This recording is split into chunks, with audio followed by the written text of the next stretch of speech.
दोस्तों इस चैनल पे फर्स्ट ईयर वाले स्टूडेंट्स को बहुत सारे सब्जेक्ट पढ़ाए जाते हैं जैसे कि Hindi, English, pol science, history etcetera. तो सिंपली आपको उन सब्जेक्ट्स की वीडियो देखने के लिए चैनल के आइकन पे क्लिक करना है एंड देन आपके सामने जब अगला इंटरफेस ओपन होगा तो आपको प्लेलिस्ट वाले ऑप्शन पे क्लिक करना है। तो प्लेलिस्ट वाले ऑप्शन पे क्लिक करने के बाद जब आपके सामने बहुत सारी प्लेलिस्ट ओपन होंगी तो आप यहाँ पे देख सकते हैं यही सारे आपकी सब्जेक्ट की सारे चैप्टर वाइज वीडियो मिल जाएंगी आपको यहाँ पे। तो आप एक एक करके वो सारे चैप्टर्स देख सकते हैं। श्रीवास्तव क्लासेस। तो आज के इस वीडियो के अंदर हम अपने सब्जेक्ट दिल्ली थ्रू एजेस के यूनिट 3 यानी कि इसके 3rd यूनिट के दिल्ली के 13वीं और 14वीं शताब्दी के अधिवास, जो हमारी 3rd यूनिट का नाम है, इसको पढ़ेंगे। ठीक है फ्रेंड्स, हमारे चैनल पर ऑलरेडी जो हमारी दिल्ली थ्रू एजेस है इसकी 2 यूनिट अपलोड की जा चुकी है, जिनकी वीडियोज़ की लिंक आपको डिस्क्रिप्शन बॉक्स में मिल जाएंगे। ठीक है, और फ्रेंड्स हमारे चैनल पर ग्रेजुएशन के और भी सब्जेक्ट्स पढ़ाए जाते हैं, जिनकी वीडियोज़ के लिंक भी आपको डिस्क्रिप्शन बॉक्स में मिल जाएंगे। ठीक है, चलिए स्टार्ट करते हैं अपनी यूनिट 3rd।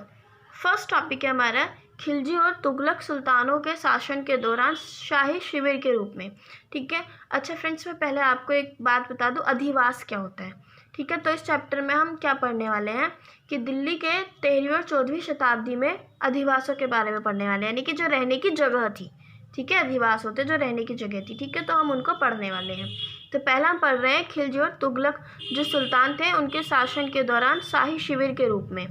फर्स्ट पॉइंट है, दिल्ली में 13वीं 14वीं शताब्दी के दौरान बहुत सारे निर्माण कार्य हुए। ठीक है, यानी कि 13वीं शताब्दी 14वीं शताब्दी के दौरान क्या हुआ, दिल्ली में बहुत सारी चीज़ें बनवाई गई, निर्माण कार्य हुए, जिनकी वजह से दिल्ली एक विशाल महानगर के रूप में उभरी। ठीक है, नेक्स्ट पॉइंट है हमारा सुल्तान इल्तुतमिश 1211 और 1236 के अधीन दिल्ली सल्तनत के नाम से जानी गई। यानी कि जब सुल्तान इल्तुतमिश आए तो इनका जो काल था, यानी कि जो इनका समय था वो था 1211 से 1236 तक इन्होंने शासन किया। ठीक है, तो इन्होंने दिल्ली को अपने अधीन ले लिया, यानी कि इन्होंने दिल्ली को जीत लिया। ठीक है, तो उस टाइम से क्या है, दिल्ली को सल्तनत के नाम से जाना जाने लगा।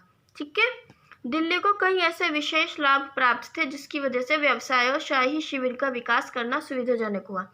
यानी कि दिल्ली जो थी उस समय पे दिल्ली को कुछ ऐसे विशेष लाभ थे जो किसी और नगर को नहीं थे। ठीक है, जो दिल्ली को थे, जिनकी वजह से क्या हुआ कि दिल्ली में व्यवसाय करना और शाही शिविर का विकास करना जो था वो सुविधाजनक हो गया। ठीक है, जैसे कि अरावली पर्वत श्रृंखला और यमुना नदी की वजह से व्यवसाय और शाही शिविर के लिए सुविधाजनक माहौल पैदा हुआ कि जो दिल्ली थी उसमें अरावली पर्वत श्रृंखला थी वहाँ पे आसपास और यमुना नदी थी, जिसकी वजह से व्यवसाय करना वहाँ पे और शाही शिविर के लिए सुविधाजनक माहौल पैदा हो गए। ठीक है, कैसे कि युद्ध के फायदे के लिए तो ऊंचाइयों की स्थिति थी, पर्वत थी, पत्थर की चट्टानों के लिए, खदानों के लिए चट्टानें थी, रक्षा नौवहन और जल की पूर्ति के लिए नदियाँ थी। नदियाँ कौन सी, एक ही नदी थी वहाँ, यमुना। ठीक है, उसको देखा गया। तो ये जो सभी कारण थे, इनकी वजह से दिल्ली व्यापारियों के लिए एक आकर्षण का केंद्र बन गई, क्योंकि उसमें भाई जो मतलब कि उसमें पत्थर के लिए खदानें भी थी। ठीक है, और उसमें जल की पूर्ति भी थी। ठीक है, यमुना नदी थी क्योंकि जल की पूर्ति करने के लिए, तो इसकी वजह से दिल्ली जो थी वो व्यापारियों के लिए एक आकर्षण का केंद्र बन गई और दिल्ली प्रशासनिक केंद्र और वाणिज्यिक महानगर के रूप में विकसित हुई। ठीक, नेक्स्ट हमारा इल्तुतमिश ने इस्लामी संस्कृति का हर जगह प्रसार किया। यानी कि जो इल्तुतमिश था उसने अपनी इस्लामी जो संस्कृति थी उसको हर जगह प्रचार प्रसार किया, हर जगह तक फैलाया। ठीक है, और जो भी कुशल और विद्वान लोग, यानी कि उस टाइम पे क्या था फ्रेंड्स, जो मुगल थे ना वो हर जगह मतलब कि युद्ध हो रहे थे। ठीक है, मुगल हर जगह युद्ध कर रहे थे, तो जो अलग अलग जो नगरों के जो कुशल और जो विद्वान लोग थे वो वहाँ से निकल कर यहाँ पर दिल्ली में आ रहे थे। ठीक है, तो क्या हुआ कि जो भी कुशल और विद्वान लोग दिल्ली में आ रहे थे उन्हें सुरक्षा जो थी वो प्रदान की इल्तुतमिश ने। ठीक है, इल्तुतमिश ने दिल्ली को विश्व के विभिन्न देशों के लिए, यानी कि इल्तुतमिश ने हमारी जो दिल्ली थी इसको दुनिया के जितने भी अलग अलग देश थे इनके लोगों को लिए एक पर्यटक स्थल बना दिया था। ठीक है, दिल्ली विश्व का एकांतवास बन गई थी और विश्राम स्थल बन गई थी, यानी दुनिया के लिए एक एकांतवास यानी एक शांत जगह और विश्राम स्थल यानी विश्राम करने के लिए एक जगह बन गई थी दिल्ली। ठीक है, नेक्स्ट अब हम पढ़ेंगे सीरी और तुगलकाबाद के अधिवास। ठीक है, तो फर्स्ट पॉइंट है हमारा अलाउद्दीन खिलजी, इनका जो शासन काल था वो था 1296 to 1316, ठीक है। तो इन्होंने इसमें अपने शासनकाल के दौरान शाही शिविर सीरी का निर्माण करवाया। तो फ्रेंड्स ये शाही शिविर क्या है? शाही शिविर यानी कि एक ऐसी जगह जहाँ पर उनकी पूरी सेना रहती है, वो अपने सारे औजार रखती है, ठीक है, अपने सारे हथियार रखती है, तो ऐसी जगह को शाही शिविर कहते हैं, ठीक है। तो शाही शिविर था, यानी कि जो सीरी थी, सीरी में एक शाही शिविर बनाया गया, ठीक है, अलाउद्दीन खिलजी ने बनवाया था। और सीरी जो शहर था, जो नगर था, इसका निर्माण भी अलाउद्दीन खिलजी ने ही करवाया। सीरी मंगोलों के आक्रमण के कारण ही अस्तित्व में आया, यानी कि सीरी को बनाने का, सीरी को निर्माण करने का जो कारण था वो यही था कि जो अलाउद्दीन खिलजी थे वो दिल्ली को बचाना चाहते थे मंगोलों के आक्रमण से, यानी कि मुगलों के आक्रमण से। तो उससे बचाने के लिए उन्होंने सीरी जो था वो एक नगर बसाया, ठीक है, जिसके अंदर उन्होंने शाही शिविर बनाया, ठीक है। सीरी के अंदर ही अलाउद्दीन खिलजी ने अपना मुख्यालय बनाया था। ओके फ्रेंड्स, सीरी किले को बनाने का उद्देश्य ही था दिल्ली को आक्रमण से बचाना, ठीक है, यानी कि जो सीरी का जो किला था उसको बनाने का कारण ही था कि दिल्ली को जो है मुगलों के आक्रमण से बचाया जाए, ठीक है। नेक्स्ट पॉइंट देखते हैं अपना। नेक्स्ट है हमारा, शुरुआत में सीरी को लश्करगाह कहा जाता था, यानी कि जब सीरी को बसाया गया था तब इसको लश्करगाह कहा जाता था। लश्करगाह यानी कि फ्रेंड्स ऐसी जगह जहाँ पे हथियार वगैरह रखे जाते हैं, ठीक है। लेकिन बाद में अलाउद्दीन खिलजी ने इसको दारुल खिलाफा का नाम दे दिया। किसको? सीरी को बाद में इन्होंने लश्करगाह ना कह के अलाउद्दीन खिलजी ने दारुल खिलाफा का नाम दे दिया। ये नगर गोलाकार था, यानी कि ये जो नगर था ये गोल उसमें था, शेप में था, ठीक है। और इसमें 7 दरवाजे थे, जिसमें से एक जो दरवाजा है वो आज भी देखा जा सकता है। ओके फ्रेंड्स, नेक्स्ट है हमारा, अलाउद्दीन खिलजी ने सीरी और कुतुब दिल्ली में पानी की पूर्ति के लिए हौजे अलाई या फिर हौजे खास नाम का एक तालाब बनवाया था। यानी कि जो अलाउद्दीन खिलजी थे उन्होंने सीरी और कुतुब दिल्ली में पानी की पूर्ति के लिए, यानी कि पानी की जो कमी थी उसे पूरा करने के लिए हौजे अलाई और उसी को हौजे खास के नाम से जाना जाता है, एक ऐसा तालाब बनवाया, ठीक है। ये सीरी के 2 मील दक्षिण में स्थित था, यानी जो सीरी थी इससे 2 मील की दूरी पर स्थित था दक्षिण में, ठीक है। हौजे खास तो फ्रेंड्स आज भी हमें देखा जाता है, हौजे खास कहाँ है, ठीक है। तो इब्न बतूता ने कहा है, इब्न बतूता जो है उन्होंने कहा है सीरी गढ़ी के बाहर, यानी सीरी के बाहर अलाउद्दीन खिलजी ने एक किला बनवाया। क्या बनवाया?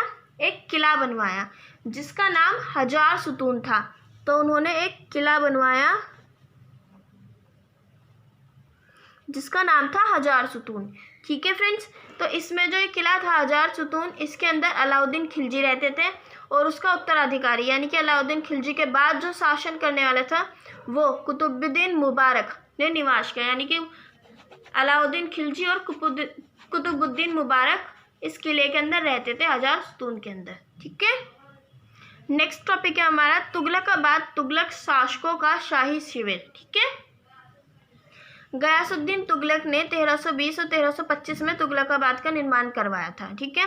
गयासुद्दीन तुगलक जो थे वो एक महान योद्धा थे। मंगोलों यानी कि मुगलों के आक्रमण से बचने के लिए, अच्छा फ्रेंड्स अभी आप देख रहे हो कि अलाउद्दीन खिलजी ने भी मुगलों से बचने के लिए एक सीरी नाम का नगर बनवा दिया। तो अब गयासुद्दीन तुगलक ने भी मुगलों से बचने के लिए, उनके आक्रमण से बचने के लिए उसने तुगलकाबाद का निर्माण करवा दिया, ठीक है। तो उसने एक ऐसी राजधानी का निर्माण किया जिसकी दीवारें बहुत ऊंची थी, यानी कि जो उसने तुगलकाबाद बनाया उसने उसको अपनी राजधानी बनाया, ठीक है।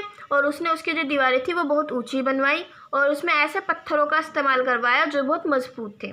इसके अंदर सैनिक रहते थे, यानी कि जो उसने अपना तुगलकाबाद जो राजधानी जो अपना नगर बनवाया था इसके अंदर सैनिक रहते थे, ठीक है, ताकि वो मुगलों को आक्रमण से बचा सके दिल्ली को। ओके, कुतुब दिल्ली के पूर्व में, यानी कुतुब दिल्ली जो है उसके पूर्व में 8 मीटर की दूरी पर यमुना के किनारे पर यह स्थित था। कौन? तुगलकाबाद जो नगर था ये स्थित था, ठीक है। इस किले के पूर्व में बांध बनाने की संभावना मौजूद थी, यानी कि ये जो किला था तुगलकाबाद का, ये जो किला था इसके पूर्व में बांध बनाने की संभावना थी, ठीक है। इसके बाहर एक जलकुंड का निर्माण किया गया था जिससे जल की पूर्ति की जाती थी, यानी तुगलकाबाद जो ये नगर था इसके बाहर एक जलकुंड बनाया गया था जिससे जो ये नगर था इसमें जल की कमी को पूरा किया जाता था, ठीक है। आज के समय में ये किला जो है खंडर हो चुका है। अगर आप आज जाके देखोगे जो ये तुगलकाबाद का जो ये पूरा किला है ये खंडर मिलेगा आपको, इसके ईंटें कुछ पड़ी मिलेंगी, ठीक है। अब तुगलकाबाद की नगर योजना का पता लगाना बहुत मुश्किल हो गया है, ठीक है। ये जो किला है इससे अब हम ये नहीं पता लगा सकते हैं कि उस समय में तुगलकाबाद की नगर योजना कैसी रही होगी, वहाँ पे कैसे घर होंगे, कैसे क्या होगा, ठीक है। चलिए अब देखते हैं अपने नेक्स्ट टॉपिक कुतुब मस्जिद को, ठीक है। 1192 में कुतुबुद्दीन ऐबक ने दिल्ली पर कब्जा किया, ठीक है। अब थोड़ा पीछे चलते हैं। 1192 में क्या हुआ, कुतुबुद्दीन ऐबक ने दिल्ली पर कब्जा कर लिया और कुतुब मस्जिद का निर्माण करवाना शुरू कर दिया, ठीक है। तो उन्होंने 1192 में शुरू किया और इसका निर्माण जो था वो लगभग 1196 में पूरा हुआ, ठीक है, इनके कार्यकाल में। फिर क्या हुआ, ये जो हमारी मस्जिद है कुतुब मस्जिद, इसे मस्जिद जामी, मस्जिद कुतुब और कुतुब मस्जिद, इन तीनों नाम से जाना जाता था, ठीक है फ्रेंड्स। किन किन तीन नाम से, मस्जिद जामी, मस्जिद कुतुब और कुतुब मस्जिद। ये नमाज, शिक्षा और त्यौहार मनाने का एक सामुदायिक स्थल था, यानी कि ये जो मस्जिद थी ये एक ऐसी सामुदायिक जगह थी जहाँ पे पूरा समुदाय जो था आकर नमाज पढ़ता था, शिक्षा लेते थे बच्चे और त्यौहार मनाते थे एक साथ, ठीक है। नेक्स्ट टॉपिक देखते हैं अपना। नेक्स्ट टॉपिक है हमारा मस्जिद जामी के निर्माण का दूसरा दौर। अच्छा फ्रेंड्स, एक बात बताऊँ, ये जो हमारी मस्जिद थी ना, मस्जिद जामी, हमारी कुतुब मस्जिद, इसको 3 दौर के अंदर, 3 काल के अंदर बनवाया गया, ठीक है। पहला तो था हमारा कुतुबुद्दीन ऐबक ने बनवाया। दूसरा जो इसका दौर था वो सुल्तान इल्तुतमिश के काल में शुरू हुआ, ठीक है। इन्होंने लगभग 1229 से 1230 में अपना जो इसमें निर्माण करवाया था उसे पूरा किया। तो इन्होंने क्या करवाया, इसने इस मस्जिद की जो चौड़ाई थी उसको दुगना करा दिया था, ठीक है। यानी कि अगर इसकी चौड़ाई इतनी थी तो उन्होंने इसको दुगना करवा दिया था इल्तुतमिश ने, ठीक है। नेक्स्ट हमारा निर्माण का जो तीसरा चरण था वो सुल्तान अलाउद्दीन खिलजी के काल में शुरू हुआ, ठीक है। तो इन्होंने क्या किया, इसमें एक प्रवेश द्वार बनवाया, दरवाज़ा बनवा दिया, जिसे आज अलाई दरवाज़ा के नाम से जाना जाता है, ठीक है फ्रेंड्स। नेक्स्ट पॉइंट है हमारा कि जो हमारे अलाउद्दीन खिलजी थे उन्होंने उसके अंदर एक अधूरी मीनार भी बनवाई, यानी एक मीनार बनवाना चाहते थे लेकिन वो अधूरी रह गई, ठीक है। जिसके अवशेष जो है वो आज भी पाए जाते हैं, यानी जो उसके टूटे फूटे हिस्से हैं वो पाए जाते हैं।